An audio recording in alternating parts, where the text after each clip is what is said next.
example, it is said in the Bible, what shall I do, gaining the whole world, but suffer the loss of eternal soul? You may gain the wealth of the whole world, but if you lost your soul, you gain anything. No. So this is very important. Then the Bhagavad Gita discusses time. What does time do? Who knows? Takes away everything. Destroys everything. And Krishna himself says, time I am the destroyer of everything. How does time destroy? You have a handsome, youthful body. Time will make sure you don't remain youthful for long. You have a strong body. Time will make sure it doesn't remain strong for long. You have a new car, new house. Time will make sure it doesn't look new for long. So time eventually destroys everything. Destroys your intelligence. You meet so many people, they can't even remember what they did 5 minutes ago. You meet so many people who are healthy today, but tomorrow they can't even walk. So time destroys everything. But we don't believe in that. In the second canto of the Bhagavatam it is said, with the rising and setting of the sun, everyone's duration gets reduced, except one who uses his life in service of the Lord. Yesterday, in Russia, there was a big car accident. 4 of our devotees were going on Sankirtan, and they got hit by a truck. And 2 devotees died on the spot. One was a brahmachari disciple and a Gurukul student. So time, but there's nothing to worry, because the brahmachari was fully surrendered, and the 12-year-old Gurukul boy had never sinned. So, but time destroys everything. And there's no guarantee when. You may make your plans, but God has His plans. So, time is of the essence. Chanakya Pandit gave us wisdom. Chanakya Pandit was a man of great knowledge. His teachings are considered to be at par with the Vedic teachings. Chanakya Pandit says, a minute loss cannot be made up with the wealth of the entire world. You waste time in idle activities, then you want to bring it back, can you bring it back? Oh no. The time should be used in service of the Lord. And time should not be wasted. In the Bhagavatam there's a story of Maharaj Khatwanga. Maharaj Khatwanga was a very pious king, and he had helped the demigods in defeating the Asuras. So the Asuras were so indebted. They said, please tell us what we can do for you in return. And the demigods calculated this, and they said, now you have only 1 minute left in your life. And King Khatwanga said, let me descend to the earthly planet so that I can concentrate on Lord and leaving the body. So time is very, very important. Time is Krishna's representative. Those atheists who deny the existence of God, Prabhupada used to say, they encountered God at death. God comes to them in the form of death. So time should not be wasted. To save $10, we'll go an extra mile. But when time is wasted, we have no consideration. Then the Bhagavad Gita discusses the role of Prakriti. Krishna says, Mayata Ishvara Prakshana Prakriti Sveta Achara. Material nature works under the direction of the Lord and not under our control.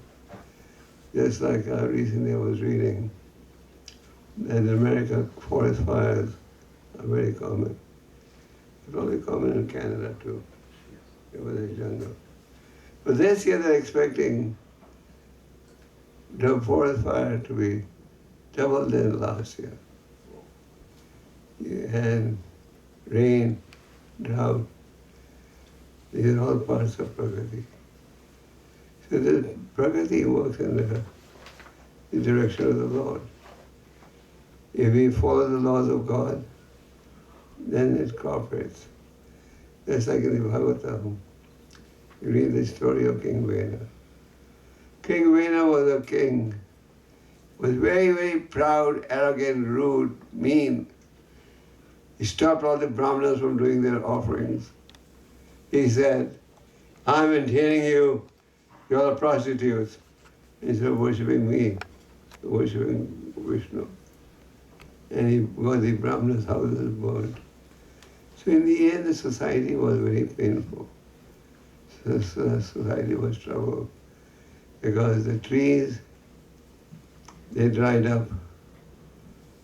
The rivers, they dried up. And food was not being produced. So people were very unhappy. Like these days you see, the world is running out of natural resources, especially water. And India is going to be one of the few countries hardest hit by this. Already, as you may know, in many parts of India there is no water. I was told that in Chennai they were rationing water 5 liters a day, but now it has rained in the last 3-4 days. So when you don't follow the laws of God, then material nature goes on strike. The material nature doesn't work under your technology. It works under God's supervision. So if you want cooperation, you must follow the laws of God. So King Vena was ultimately cursed because it stopped all types of worship. And people were unhappy. They could not get water to drink. They could not get any grains to eat. What would they do? In numerous places in the Bhagavatam, Prabhupada says, it is the duty of the government to make sure that every citizen is provided with necessities of life. That doesn't happen. So material nature works in the direction of the Lord. That's like you hear about the earth is getting warmer. In India recently, the heat temperature was the highest in 100 years. Europe went through a severe summer, which was the hottest in 50 years. I don't know about Canada, but material nature works in the Krishna's direction. So if we don't do yajna, if we don't worship the Lord, if we don't do sacrifice, material nature will go on strike. Then the Bhagavad Gita discusses action. It's not that Bhagavad Gita preaches inaction. Sometimes less intelligent people say, oh, if I read the Bhagavad Gita, we'll all become idle. And some foolish people say, if I read the Gita, if I bring the Gita home, then my house will also become quarrelsome. But they are foolish people. The battle of Kurukshetra was not like Iraq war or Iran war or India-Pakistan war. That was a religious war meant to establish the principle of dharma. So, we have a choice. Vikarma means action against the laws of God. Akarma means actions for the pleasure of the Lord. And karma means actions, pious actions, but not enough to deliver you back to God.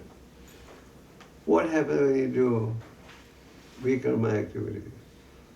This is nicely explained by Lord Rishabdev. He says, Nunam Prabhata Kurute Vikarma. One who engages in activities against the laws of God is simply a madman, Prabhata. You will say, why are you calling me mad? Because he doesn't realize that he presently has a body which is giving him pain. And by engaging in vikarmic activities, you're again get a body which will give you pain. So, one who does vikarma is simply a fool. But unfortunately, very few people have this education. Therefore, what ISKCON is trying to do, introduce education everywhere. There are many esteemed colleges in India where we have regular Bhagavad Gita courses. And in each course, 200-300 students take part. So,